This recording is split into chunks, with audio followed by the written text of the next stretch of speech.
दिन उस्ताद साहब ने कहा बेटे कल तुमने जरूर आना है, कुछ बात करनी है। शहजादा गया मिलने उस्ताद साहब से। उस्ताद साहब ने कुंडी लगा ली, हाथ में दुर्रा पकड़ लिया, मार मार के पूरे वजूद को जख्मी कर दिया। कोई गलती नहीं, कोई बात नहीं, मारा। अब बच्चा आया आके बादशाह सलामत से कहा कि अब्बा जी समझ नहीं आई, बड़ा मारा है उस्ताद। तो सियाने थे ना बादशाह, यहां तो कारी साहब रोज कटहरे में खड़े होते हैं, मौलवी साहब आपने मेरे बच्चे को क्यों मारा है? आप 8,000 के मौलवी हैं, मेरा कई करोड़ का बच्चा है, सवेरे बदल लेंगे। खबरदार आपने बच्चे को हाथ लगाया, अपनी हैसियत में रहे माज़अल्लाह। जो कौमें उस्तादों को कटहरों में खड़ा करती हैं वो तरक्की नहीं कर पाती। जो उस्तादों को कटहरों में रोज खड़ा करते हैं। कहा अब्बा जी बड़ा मारा है। तो वालिद बड़े समझदार थे, कहने लगे बेटा उस्ताद बाप होता है, वो ज्यादती नहीं करता, कोई बात होगी मैं तेरे उस्ताद को कटहरे में नहीं बुलाऊंगा। अम्मा से बात की, अम्मा कहने लगी बेटा मैं तेरे बाप से कैसे बात करूं, डर आता। वक्त गुजर गया, 22 साल बीत गए, 22 साल गुजर गए। बादशाह का इंतकाल हुआ, शहजादा तख्त पे बैठा। पहला हुक्म ये दिया कि मेरे उस्ताद को बुलाओ। पहला हुक्म। उस्ताद जी बूढ़े हो गए थे, छड़ी के ऊपर टेक लगा के आए और भवें सफेद होके झुक गई थी। यूं आंख खोल के बड़ी मुश्किल से देखा, कहने लगे शहजादे हुक्म हो।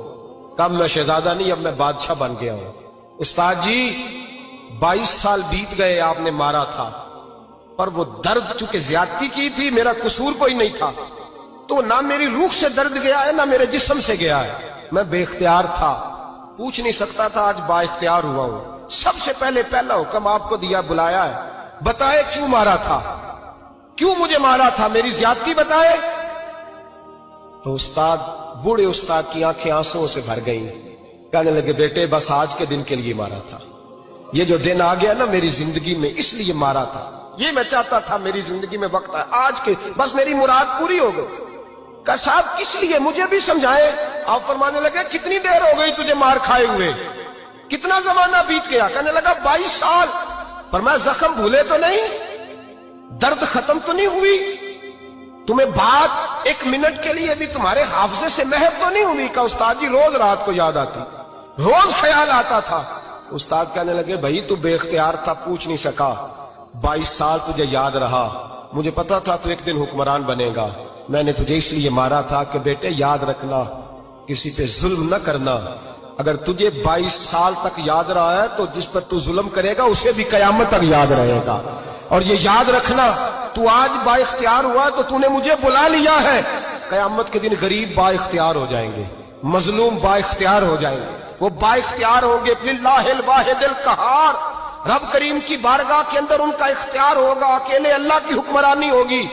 फिर वो बुलाएंगे बड़े बड़े कज कुला, दुनिया में जिनकी पगड़ियां ऊंची थी वो सर झुकाए खड़े होंगे।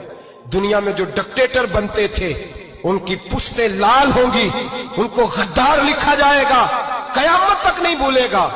जुल्म करना तो सोच समझ के करना, इतना करना जितना तुम सह सकते हो, इतनी ज्यादती करना जितनी कयामत में तुम बर्दाश्त कर सकते हो। मेरे नबी करीम सल्लल्लाहु अलैहि वसल्लम ने फरमाया जुल्म से बचो, ये कयामत के अंधेरों में से एक अंधेरा होगा। जिंदगी में ज्यादती न करें, अगर थोड़ी देर के लिए कोई चीज बर्दाश्त कर जाएंगे तो वो फायदा दे जाएगी, कुछ देर के लिए अगर सह जाएंगे तो नफा मिल जाएगा। सहने की कोशिश करें।